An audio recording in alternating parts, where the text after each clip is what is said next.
everyone, welcome back to the class of Vidai. Exams Vidai is a non-profit initiative by the students of IIITDM Kanchipuram.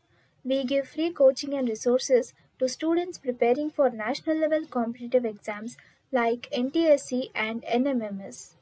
Today we are going to discuss rational numbers.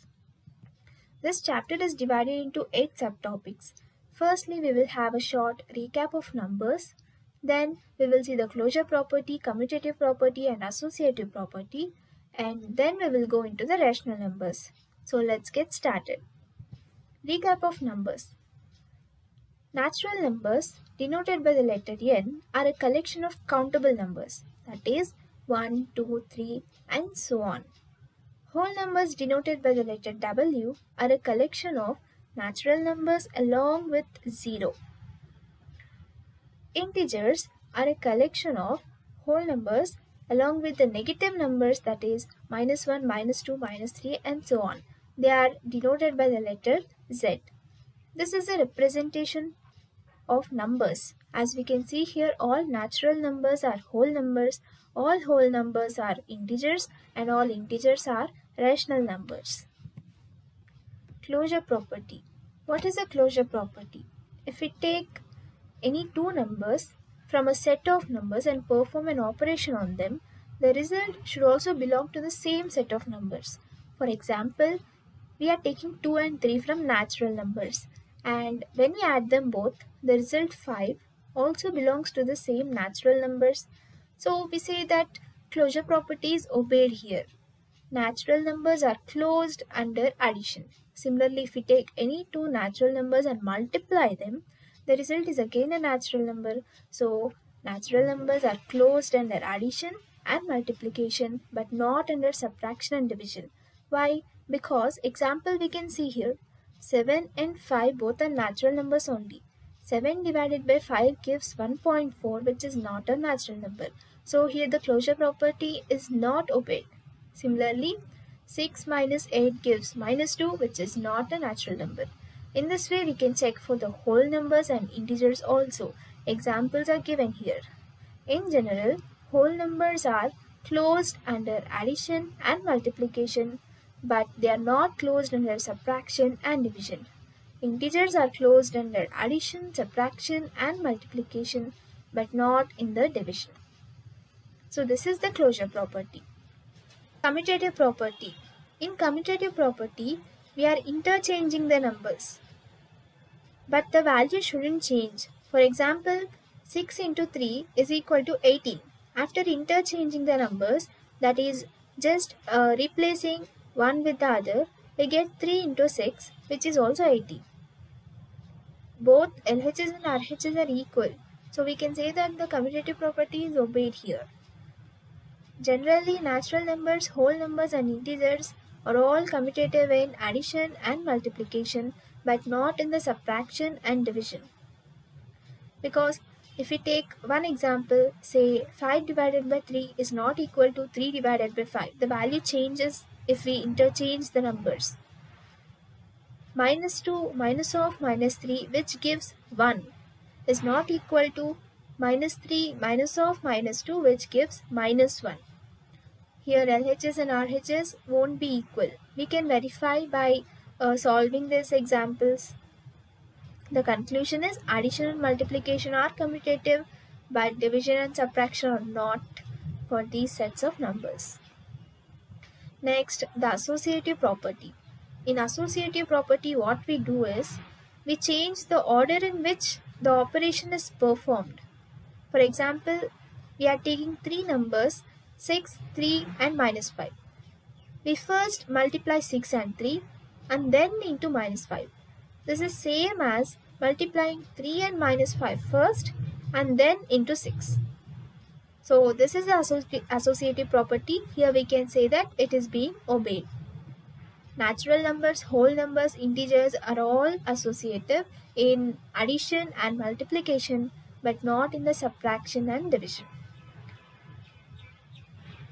If example -5 divided by 3, we are doing this first and then whatever the result we get, that we are dividing it by 2. On the RHS, we are doing 3 divided by 2 first, and then whatever the result we get, that is dividing minus 5. Here both values will not be equal, they are different. So associative property is not being obeyed here. Addition and multiplication are associative, but not the division and subtraction for these sets of numbers. Now let us go into rational numbers. A number R is called a rational number if it can be written in the form of P by Q, where P and Q are integers and Q, that is the denominator, should not be equal to 0. Then we say that it is a rational number, and the set of rational numbers is denoted by capital Q. As we have seen in the first subtopic recap of numbers, in the diagram, it includes all integers, whole numbers and natural numbers. Examples: 5 is a rational number because it can be written as 5 by 1. Here 5 and 1 both are integers and the denominator is not equal to 0. Other examples are minus 2 by 3, 7 by 4, 0. 0 can be written as 0 by 2, 0 by 3, etc. So all these are rational numbers. Next, standard form. A number is said to be in its standard form if it is in the form of P by Q, but here P and Q should be the co-primes. Co-primes means their common factor is only 1. And also the denominator should be always the positive number. Then we say that it is in the standard form. For example, we take 3 by minus 6. Here 3 and minus 6 both are integers, but their common factors is not only 1 but also 3. And also here we can see the denominator is not positive, so it is not in its standard form. To change it into its standard form, first let us divide both numerator and denominator by its common factor 3. After dividing, we get 1 by minus 2. Now 1 and minus 2, their common factor is only 1. To make the denominator positive, we shift this minus to the numerator. So it becomes minus 1 by 2, which is the standard form of 3 by minus 6. Now let us see the properties of rational numbers. Rational numbers are closed, associative and commutative under addition and multiplication. All these properties are obeyed in addition and multiplication, but in subtraction only closure property is obeyed. Other properties are not obeyed here in both subtraction and division. Here we have some examples. Let us guess which property they are representing. Minus 2 by 3 minus 5 by 6 is equal to 1 by 6. Here both are rational numbers in the LHS, and RHS also we have rational number. So which property is this? Closure property in subtraction. Next, here we see brackets. First these two are being multiplied and then the third one.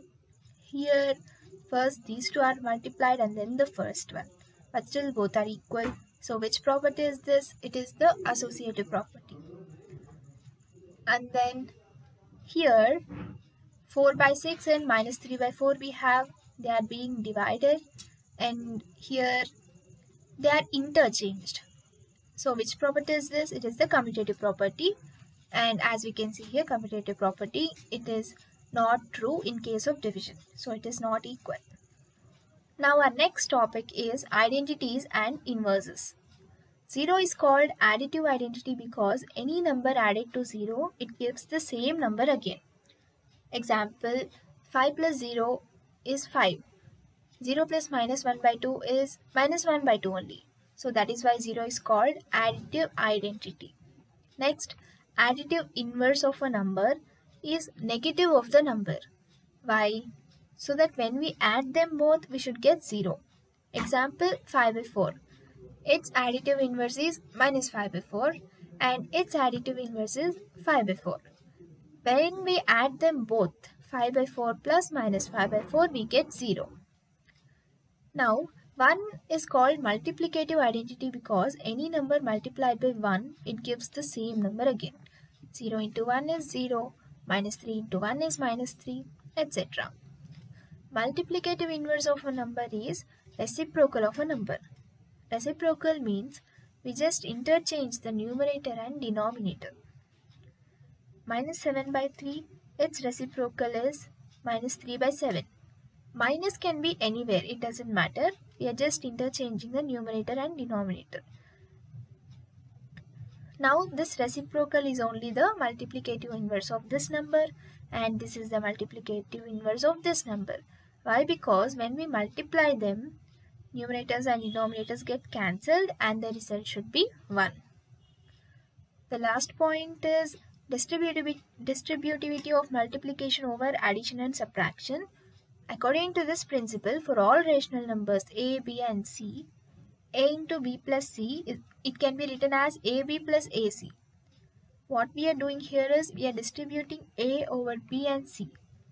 Similarly, a into b minus c, it can be written as ab minus ac. So this is the distributivity of multiplication over addition and subtraction.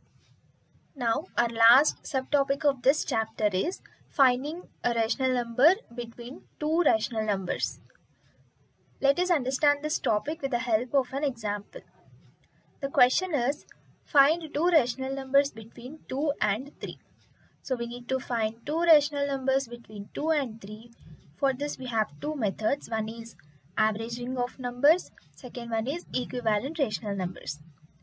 First, we'll see the average of numbers. First, what we need to do is we need to do the average of 2 and 3. 2 plus 3 divided by 2, we get 5 by 2. This 5 by 2 is in between 2 and 3. So we got one rational number. We need to find the other one.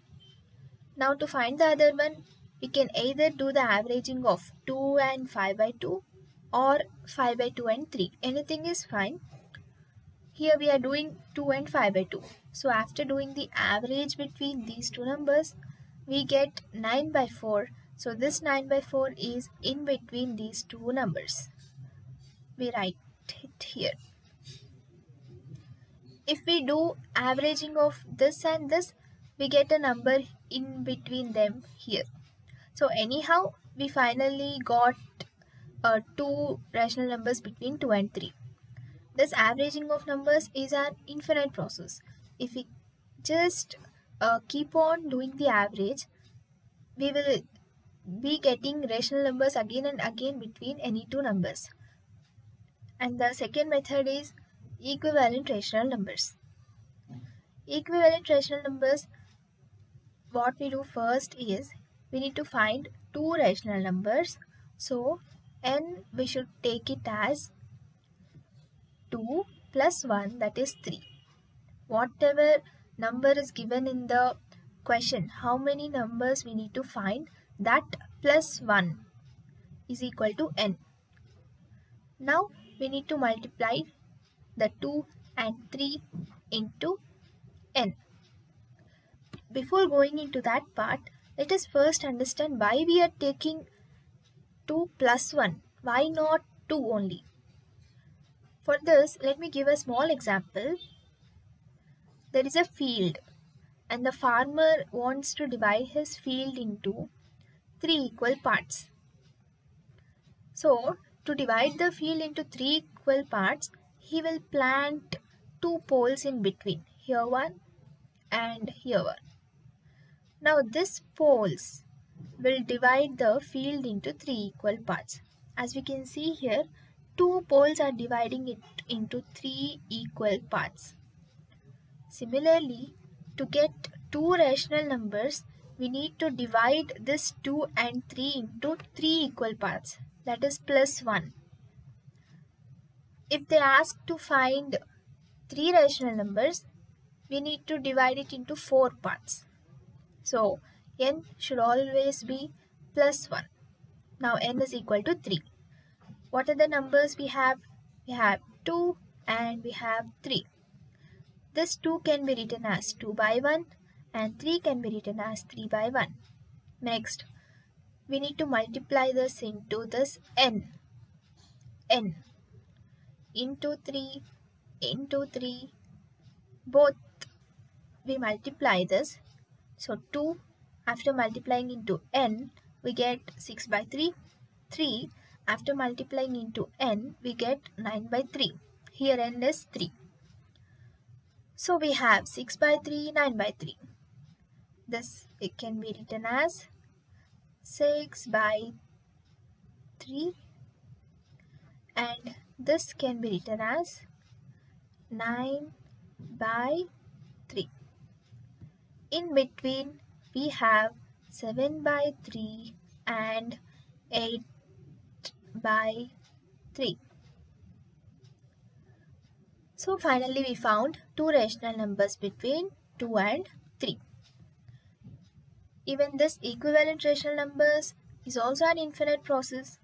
We can just keep on getting rational numbers in between any two rational numbers. That is why here this note is there. In general, there are infinite rational numbers between any two rational numbers. Either by this method or this method, we can always find a rational number between any two rational numbers. Here we come to the end of the video. Thank you so much for attending, and also don't forget to check the description for the extra questions and lecture notes for each chapter. Also, do please like, share and subscribe to our channel. Thank you.